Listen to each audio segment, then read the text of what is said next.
സൗന്ദര്യം എന്നും ഏവർക്കും സന്തോഷപ്രദമാണ്. പൂക്കളിലും ചെടികളിലും പുല്ലുകളിലും പക്ഷികളിലും പറവകളിലും മലകളിലും പുഴകളിലും ഗ്രാമങ്ങളിലും നഗരങ്ങളിലും ജന്തുക്കളിലും മനുഷ്യരിലും എല്ലാം സൗന്ദര്യം കാണുവാൻ നാം എല്ലാവരും ഇഷ്ടപ്പെടുന്നു, നാം എല്ലാവരും ആസ്വദിക്കുന്നു.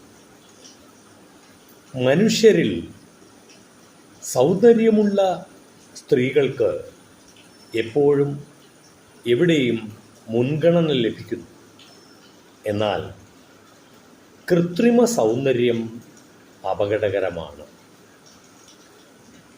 പ്ലാസ്റ്റിക് പൂക്കൾ ചെടികളിൽ വിരിയുന്ന പൂക്കളും തമ്മിലുള്ള വ്യത്യാസം പോലെ യഥാർത്ഥമായ സൗന്ദര്യം നിർമ്മലമായ മനസ്സിൽ നിന്നുമാണ് ഉത്ഭവിക്കുന്നത്. ജീവിത മൂല്യങ്ങളുടെ പ്രതിഫലനമാണ് ശാലീന സൗന്ദര്യത്തിലൂടെ പ്രകടനമാകുന്നത്.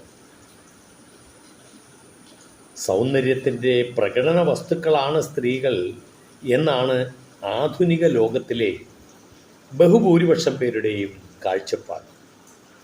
അത് അതീവ ദയനീയവുമാണ്. പുരുഷന്മാർക്ക് ദുഷ്പ്രേരണകൾ നൽകി അവരെ വശീകരിക്കാനും അവരുടെ ബലഹീനതയെ കെണികളിൽ വീഴ്ത്തി സമൂഹത്തിൽ അവഹേളിക്കാനും ലക്ഷ്യമിടുന്ന ധാരാളം സ്ത്രീകളുണ്ട്. സ്വന്തം ഭർത്താവിന് മാത്രം ആസ്വദിക്കാനുള്ളതാണ് ഒരു സ്ത്രീയുടെ സൗന്ദര്യം. അത് ലോകത്തിൽ പ്രകടന വസ്തുവാക്കാനുള്ളതല്ല.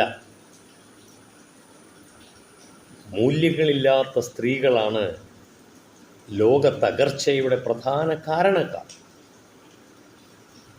കുഞ്ഞുങ്ങളെ പ്രസവിച്ച് മുലയൂട്ടി വളർത്തി സ്നേഹസമ്പന്നമായ കുടുംബം സൃഷ്ടിക്കേണ്ട സ്ത്രീകൾ ഇന്ന് അതിനൊന്നും താല്പര്യം കാണിക്കാതെ അധികാരവും അംഗീകാരവും പിടിച്ചുപറ്റാൻ നെട്ടോട്ടമോടുകയാണ്. ഇത്തരത്തിൽ കുടുംബ ബന്ധങ്ങൾ നഷ്ടമാകുന്നു.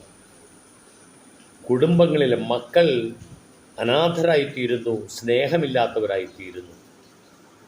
അതുകൊണ്ട് എൻ്റെ സഹോദരികളോട് എനിക്ക് വളരെ സ്നേഹപൂർവം അപേക്ഷിക്കാനുള്ളത്, നിങ്ങൾ കൃത്രിമ സൗന്ദര്യവർദ്ധനവിന് പകരം നിങ്ങളുടെ ഹൃദയത്തിൽ